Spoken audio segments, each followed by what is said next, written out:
성경에 나오지 않는 문구 하나가 성경 구절로 둔갑해서 널리 사랑받고 있는 말이 있습니다. 바로 하나님은 스스로 돕는 자를 도우신다라는 말이 있죠.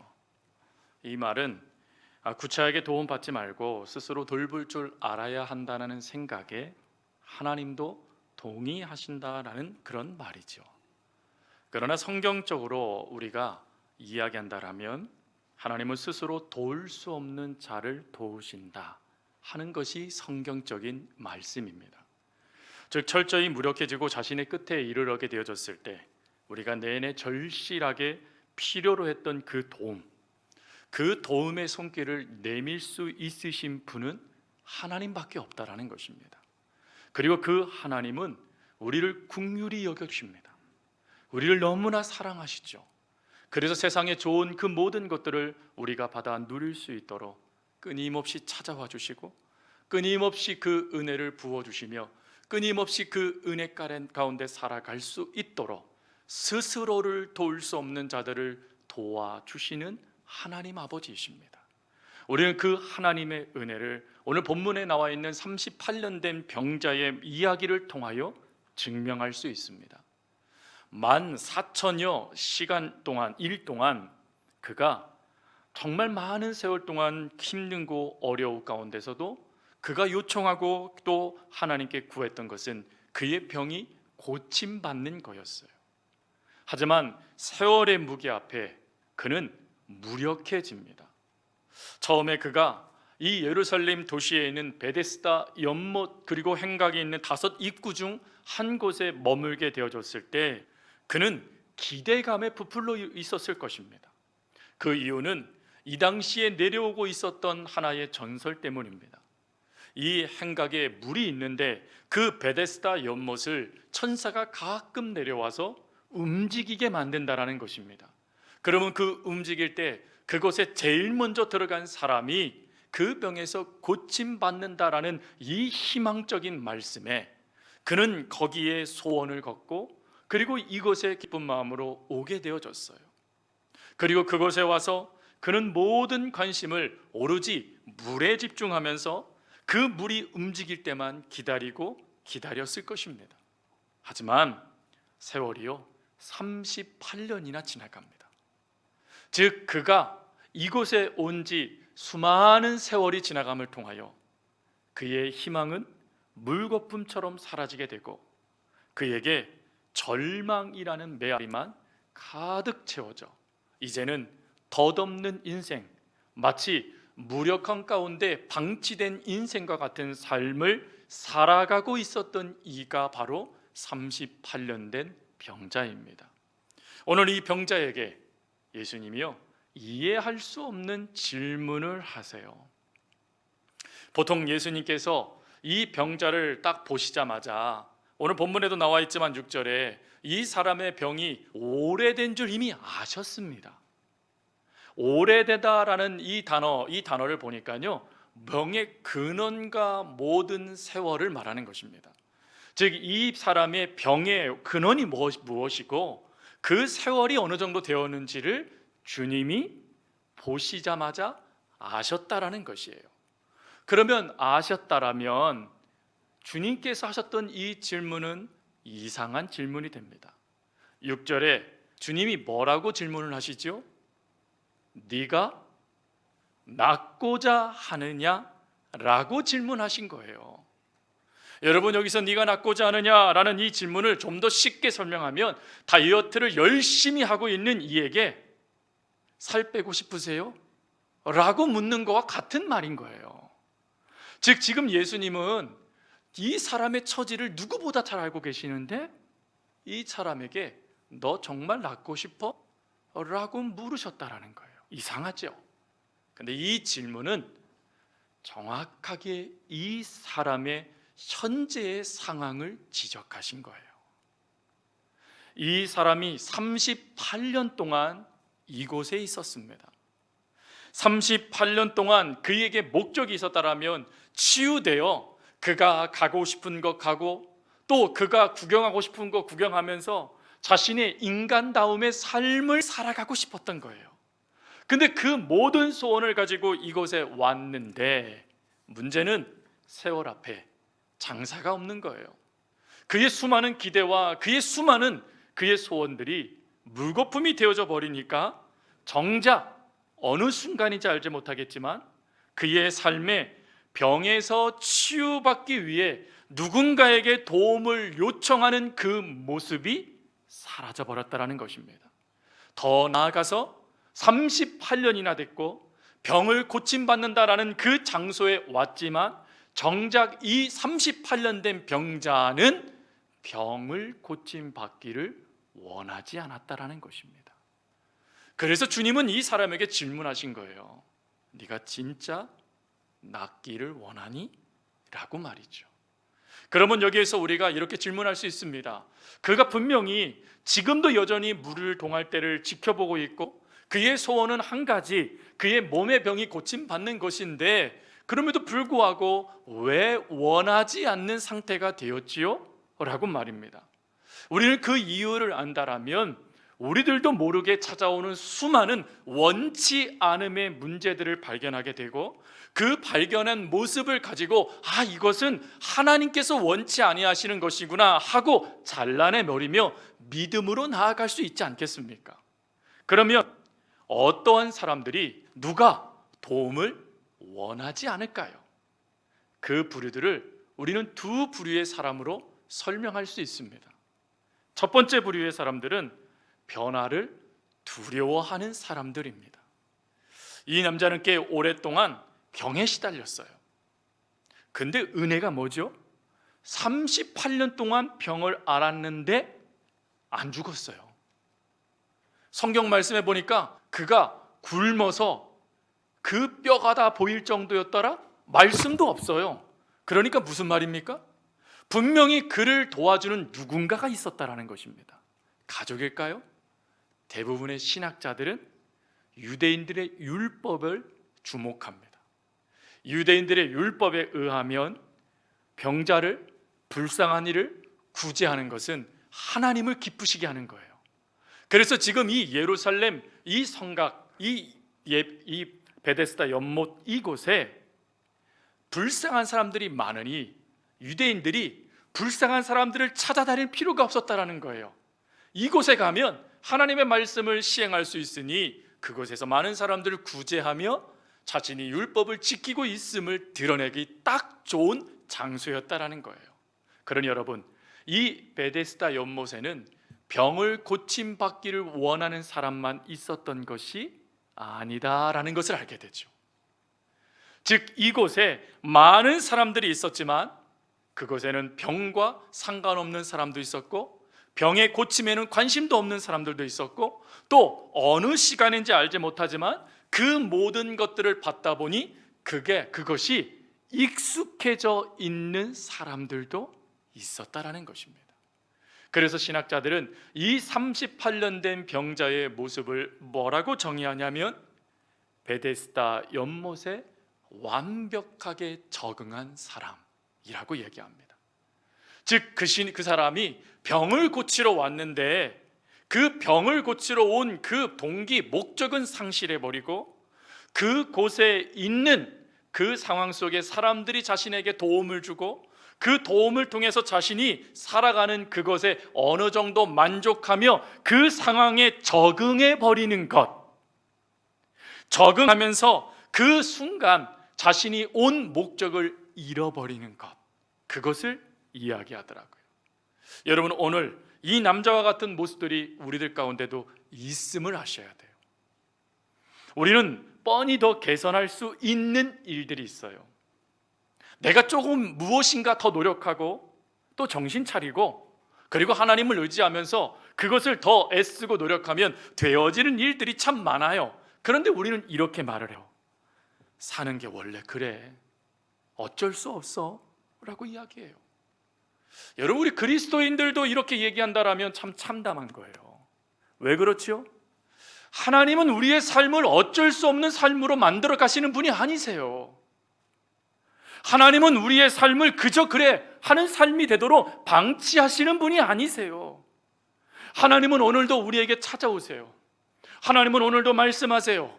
하나님은 오늘도 깨닫게 하세요. 하나님도 오늘도 우리들에게 찾아오셔서 우리 손을 붙잡으시면서 그 절망의 상황, 익숙해짐으로 그것도 괜찮아라며 적응하고 있는 그 삶이 아니다라고 말씀하시며 우리의 손을 붙잡으셔서 하나님의 뜻 가운데로 이끌어 가실 수 있는 분이세요. 근데 우리들이 그 믿음을 놓쳐버리고 이렇게 얘기하는 거예요. 하나님이 원하셨으면 미리 이미 하셨을 거라는 거예요. 근데 하나님이 아무것도 하시지 않았으니 하나님 탓이라는 거예요. 하나님 탓이라 생각하니까 기도할까요? 여러분, 내가 하나님과의 관계가 끊어졌는가 끊어지지 않았는가를 알 수 있는 유일한 길이 있다면 그것은 내가 기도하는가 기도하지 않는가 하는 것을 점검해 보면 알 수 있어요. 기대가 없는 거예요. 그냥 그 삶이 익숙한 거예요. 그 삶이 익숙하다 보니까 변화라는 것이 두려운 거예요. 그 두려움에 사로잡혀서 실망받는 게 또 싫은 거예요. 그래서 그 마음을 내려놓고 지금 익숙한 것, 내가 원하지 않았지만 지금 내 삶 가운데 익숙하게 적응하고 있는 그것을 포기하지 못하고 그것을 붙잡고 있는 모습. 만약에 우리에게 이와 같은 모습들이 있다라면 오늘 주님은 뭐라고 질문하실까요? 바로 6절의 말씀을 하시는 거예요. 네가 낫고자 하느냐? 정말로 네가 지금 네 삶에 적응되고 있는 그것이 네가 원하는 삶이었어? 너 정말 그 삶을 원하니? 우리 주님이 물으시는 거예요, 여러분. 그럼에도 불구하고 그 삶이 만족스러워진다라면 우리들도 모르는 사이에 멀어지고 있는 거예요. 원래 하나님이 우리를 부르셨던 목적과 달라지고 있는 것이죠. 근데 이러한 부류의 이 사람들이 많다라는 것입니다. 또 두 번째 부류의 사람들은 현실을 부인하는 사람들이에요. 여러분, 38년 된 병자의 현실은 뭐죠? 병자, 병이에요. 그에게 있어서 현실은. 그러나 적응이 되니까 그 적응이 되는 그것에 자신의 현실을 놓쳐버려요. 그것뿐일까요? 상황이요, 상황. 지금 이 베데스다 연못에 건강한 사람들은 멀쩡하게 구경 다니거나 아니면 구제하기 위해서 온 사람들 외에는 없는 거예요. 대부분 이 병자 옆에는 누가 있죠? 병자가 있죠. 자신의 주변에는 병자들로 가득한 것입니다. 이 행각 다섯에 가득 사람들이, 병자들이 차 있었을 거예요. 근데 그 가득 차 있는 병자들을 보면서 그 38년 된 병자에게 어떠한 생각이 밀고 들어왔냐면 그게 정상일 거라는 생각이 들어오는 거예요. 지금 병자들에게 있어서 정상은 그 병에서 고침받는 거예요. 그런데 그 환경이, 그것이 익숙해지기 시작하니까 이게 정상이고 병을 고침받고자 하는 내 마음은 비정상처럼 여겨지는 것이죠. 비정상처럼 여겨지는 것만 해도 문제가 되는데 더 큰 문제는 뭘까요? 이 상황이 익숙해지고 이게 정상처럼 여겨지니까 어떤 생각이 주어지냐면 언젠가 이루어지겠지 하는 생각이 들어오는 거예요. 시간이 해결해 줄 거라고 믿어버리는 거예요. 여러분, 지난번 설교에도 말씀드렸잖아요. 시간은 절대로 우리의 문제를 해결해 줄 수 없어요. 그게 현실이에요, 여러분. 그럼에도 익숙해지니까 나아질 줄 아는 생각으로 비정상적인 것을 정상적으로 받아들이며 잘못된 것을 붙잡고 있었다라는 것입니다. 예전에 이런 다큐멘터리를 본 적이 있어요. 한 중년의 여성분이 수술을 하게 됐어요. 근데 수술을 하게 됐는데 그 몸에서 종양덩어리를 의사가 잘라냈는데 이게 몇 킬로였냐면 100킬로였어요. 100킬로. 생각을 해보세요, 여러분. 여성분들의 보통 평균 몸무게가 50킬로. 이런 말 하면 안 되는데요, 그렇죠? 죄송합니다.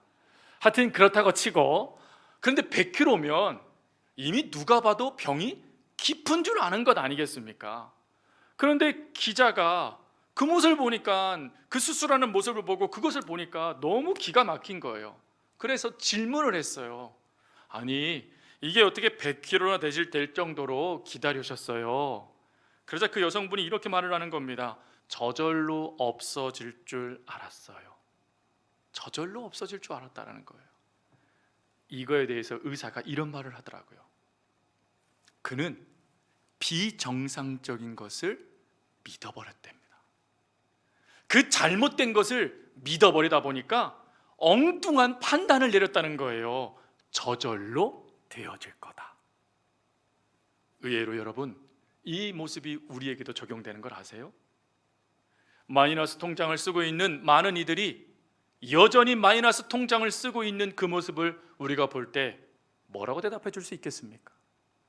그들은 이렇게 생각합니다. 시간이 지나면 이 문제가 해결될 거야 라고 말이죠. 해결되나요? 또 사춘기 소녀가 방황합니다. 심각하게 사춘기를 겪어요. 근데 그때 그 모습을 보면서 부모들이 시간이 지나면 그 문제가 해결될 거야 라고 생각하면 해결되나요? 물론 100만 분의 1 해결되기도 합니다. 하지만 그 끝을 알 수 없는 방황을 자녀들이 하게 되어져요. 부부간의 문제는 어떨까요? 부모와 자녀 간의 문제는 어떨까요? 고부간의 문제는 어떨까요? 그냥 모르는 척하고 그냥 덮어버리고 그냥 잊어버리려고 애를 쓰면 해결이 되어지나요? 시간이 지나면 어느 순간 하나님이 역사하실 거야, 그렇게 말해버리고 방치해버리면 해결이 되나요? 안 그렇잖아요. 더 깊은 골로, 더 깊은 상처 때문에 힘들어하는 게 우리들의 모습이잖아요. 그 모습을 종양에 걸린 여성을 모습으로 비교해 보면 내 안에 종양 덩어리가 자라나고 있는 거예요. 그런데 그 현실을 애써 부인하며 비정상적인 상황 속에 도움을 요청하지도 못하고 있는 거예요. 그리고 더 나아가서 저절로 좋아질 거라고 생각하면서 어쩔 수 없는 자신의 모습 속에 그냥 신세 한탄 정도만 하고 그 상황 속에 매몰돼 버리는 것입니다.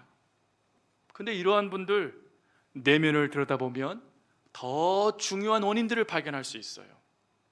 그 내면의 모습을 보면 남들이 알면 어떻게 하지? 라는 생각이 밀고 들어온다는 거예요. 지금 나의 이 부끄러운 모습, 나의 이 창피한 모습, 나도 상상할 수 없는 이 아픔들을 누군가 알게 되어지면 어떡하지? 그리고 내가 누군가에게 도움을 요청했을 때 그것이 소문이 퍼져서 그 소문 때문에 내가 창피당하면 어떡하지? 라는 그 생각 때문에 지금 나도 수치스러운 그것들을 애써 부인하며 어느 누구에게도 도움을 요청하지 않는다라는 것입니다. 저는 이 도움을 요청하지 않는 이 모습을 보면서 옛날에 경험한 것이 있었어요. 저희 교회에 육지에 사셨던 분이 이제 놀러 오셨다가 저희 교회에서 예배를 드리셨어요. 그 은혜를 받으셨나 봐요. 올라가셔서 전 누군지도 모르겠어요. 그분 전화가 왔어요. 전화 통화를 하게 됐습니다. 목사님 은혜 받았습니다. 그래서 저는 진짜 은혜 받고 저에게 감사하는 전화를 하셨나 보다 생각했어요. 근데 그거 아니더라고요. 그 다음에 본론을 이야기하더라고요. 목사님 그 옆에 호건동에 제 누가 이렇게 살고 있는데 목사님 한번 만나주세요. 그 사람을 다시 만나주셔서 교회로 이끌어주세요. 그래서 구원시켜주세요. 여러분, 제가 제일 힘들어하는 전화입니다. 왜 그런 줄 아세요? 마음이 준비되어 있지 않고 어느 누구에게도 도움을 요청하지 않는 상태에게 다가갈 때 그것은 울리는 꽹과리밖에 되지 못합니다. 오히려 그 영혼은 더 큰 담을 쌓아버려요. 그 영혼이 목사님 저를 위해서 좀 기도해 주세요. 저 살고 싶어요. 그러면 저는 무슨 일이 있어도 그 영혼을 위해서 달려들 겁니다. 그러나 마음이 준비되어 있지 않는다면 안타깝게도 하나님이 찾아오셨음에도 하나님이 아닌 다른 것에 초점을 맞추며 대답하더라는 거예요. 어떤 대답을 할까요? 그게 바로 38년 된 병자의 대답이에요. 38년 된 병자는 7절에 이렇게 대답하죠. 7절 말씀을 같이 한번 읽겠습니다. 우리 7절입니다. 화면 띄워주세요. 네, 같이 읽습니다. 시작. 병자가 대답하되 주여 물이 움직일 때에 나를 못에 넣어주는 사람이 없어 내가 가는 동안에 다른 사람이 먼저 내려가나이다. 여러분, 길게 얘기했지만 짧게 얘기하면 뭐죠? 할 수 없다라는 거예요. 근데 이 대답은 잘못된 대답이에요. 왜 그렇죠? 예수님은 이 병자에게 이렇게 얘기하셨어요. 네가 낫고자 하느냐? 그러면 예, 아니면 아니요 라고만 대답하면 돼요. 근데 이 사람은 지금 현실을 부정하고 있어요. 자신이 도움이 필요한 존재라는 것을 인식을 하지만 그 인식함으로 나를 넣어줄 사람이 없다라고 표현하지만 정작 그 누구에게도 손을 내밀지 않았다라는 거예요. 그러다 보니 자신의 모습 가운데 예라는 대답을 하지 못하고 할 수 없다라는 대답을 하고 있었던 거예요. 이 할 수 없다라는 이 대답을요 풀이해 준 책이 있어요. 그 책이 심리학자 프랭크 미너스와 폴 마이어가 쓴 책인 행복은 선택이다라는 책이에요.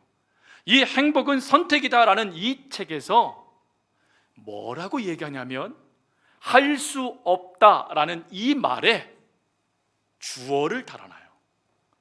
나는 할 수 없다. 이제 내 능력은 끝이 났다. 내가 할 수 있는 건 다 해봤지만 내 힘으로는 어쩔 수 없어. 내 힘으로는 일어나 걸을 수 없어 라는 할 수 없다라는 생각에 사로잡혀 버린다라는 거예요. 어떠세요? 성도님들 삶에 문제가 나타났을 때 혹 이렇게 얘기하고 계시지는 않으십니까? 내가 할 수 있는 거 다 해봤어요. 내가 모든 걸 다 쏟았어요. 제가 바보인 줄 아세요? 저 할 거 다 했어요. 근데 안 되는 걸 어떡하겠어요? 라고 말하는 무슨 말입니다. 지금 38년 된 병자가 그 얘기를 하는 거예요. 근데 여러분, 38년 병자가 지금 놓치고 있는 게 뭐죠? 그에게 찾아오신 주님, 그를 지금 바라보고 계시는 주님, 그 문제가 무엇인지를 정확하게 알고 그를 고치고자 지금 다가오신 주님을 놓치고 있지 않습니까? 자신의 문제가 괜찮다 생각되어지니 그 비정상적인 것을 적응하다 보니 정작 그 문제가 문제라고 이야기하며 그 문제를 해결하시기 위해서 찾아오신 주님을 놓치고 있는 이 모습, 우리들의 모습은 아닙니까? 여러분, 이러한 모습에 오늘 성경은 그 어느 곳에서도 볼 수 없는 예수님의 놀라운 은혜가 나타나기 시작해요. 예수님이 기적을 일으키시는 장소마다, 기적을 일으키시는 곳곳마다 항상 점검하신 것이 있었습니다. 그게 무엇이죠? 믿니? 라는 믿음이었어요. 네가 믿니? 믿으면 볼 거야. 우리 주님은 끊임없이 믿음을 이야기하셨어요. 그런데 이 자리에서는 주님이요, 믿음을 이야기하지 않아요. 그리고 그가 지금 잘못된 초점을 가지고 오로지 물에만 집중된 삶을 살고 있었다라는 것에 대해서 우리 주님이 너는 관점이 잘못됐어, 너는 이것을 받을 자격이 없어 라고 말하며 고개 젓지 않으셨다라는 거예요. 그리고는 은혜를 베푸세요.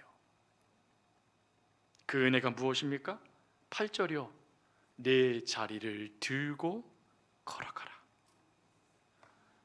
여러분, 이 말씀의 중요한 모습은 지금 이 사람은 자신의 동기, 자신이 이곳에 온 목적을 상실해버렸던 인물이에요.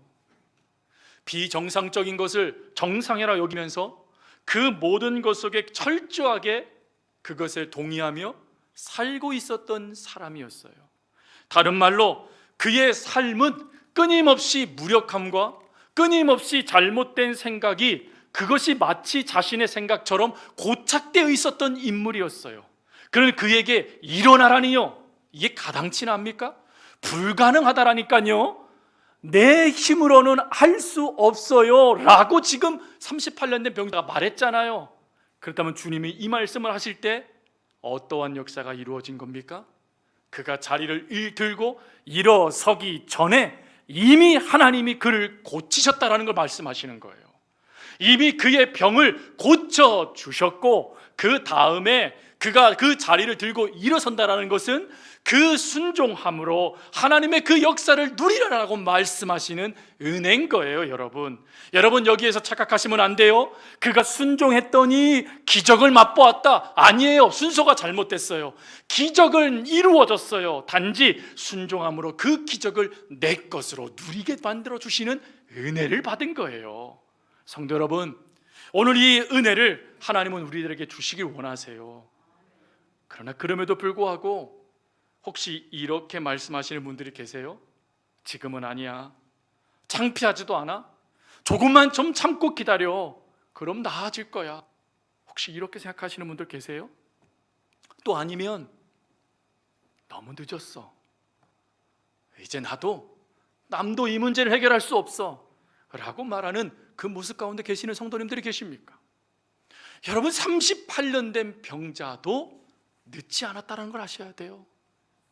요한복음 11장 말씀에 가면 마르다와 마리아의 오라비였던 나사로가 죽잖아요. 죽음조차도 늦지 않았답니다. 더군다나 야이로의 딸이요, 사랑하는 이를 잃었어요. 그 아픔 때문에 눈물이 났어요. 근데 그때도 우리 주님이 뭐라고 말씀하시죠? 늦지 않았다라고 말씀하시는 거예요. 성도 여러분, 세상의 말, 사단의 그 속삭임에 속지 마세요. 여러분들이 지금 누군가에게 내가 할 수 없다는 걸 깨달아 나를 좀 도와주세요 라고 말하는 그 모습이 여러분 가운데 깨달아진다면, 그 모습을 기다리고 계시는 주님이 여러분 앞에 계심을 온전히 믿으시기 바라요. 그리고 그 하나님 앞에 손을 내미세요. 주여, 저 좀 살려주세요. 주여, 제발 좀 저 좀 도와주세요. 손을 내미세요. 여러분, 지금은 구원의 날이에요. 우리가 하나님을 만난 그때는 바로 지금이에요. 먼 훗날 언젠가 하나님을 만나겠다 착각하지 마세요. 우리의 생명, 우리의 마음대로 되어지지 않아요. 만약에 하나님의 은혜가 지금 깨달아졌다면, 사랑하는 성도 여러분, 지금이 바로 여러분들이 하나님을 만날 때예요.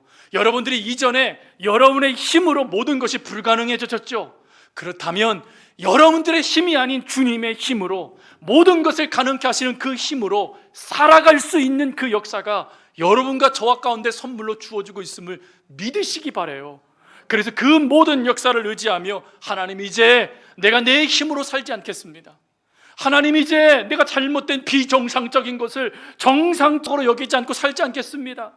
하나님, 내가 이제 내 동기를 잊어버리고 그 익숙하지 않은, 내가 원치 않는 삶에 적응되어 그것이 나라 생각하여 어쩔 수 없다라고 포기하는 삶을 이제 청산하겠습니다. 이제 내가 하나님만을 바라보겠습니다. 주님께 내 손을 들겠습니다. 주님, 제 손 잡아주세요 라고 하며 그 손을 내미는 여러분들에게 하나님은 내 자리를 들고 일어나 걸어가라 말씀해 주신다라는 거예요. 지금입니다, 여러분. 내일? 아니요, 지금 여호와를 만날 때예요. 지금이 예수님의 이 말씀을 들을 시간입니다. 그러니 무기력함 가운데, 삶의 끝 가운데 내몰린 형제들이 계십니까? 익숙하지 않는, 내가 원치 않는 삶의 열매들이 맺혀져 힘든 성도님들이 계십니까? 또 비정상적인 것이 내 안에 암덩어리처럼 자라나고 있음에도 불구하고 괜찮아 하며 속고 계시는 성도님들이 계십니까? 주님께로 지금 나아가십시오. 주님은 저와 여러분들을 치유하여 주십니다. 회복시켜 주십니다. 그러므로 지금 주님께 나아가는, 그리하여 네가 낫고자 하느냐라는 이 말씀에 예, 주님, 제가 낫고 싶습니다 라고 말씀하며 하나님의 은혜를 경험할 수 있는 사랑하는 성도님들 되어줄 수 있기를 간절히 주님의 이름으로 부탁드립니다.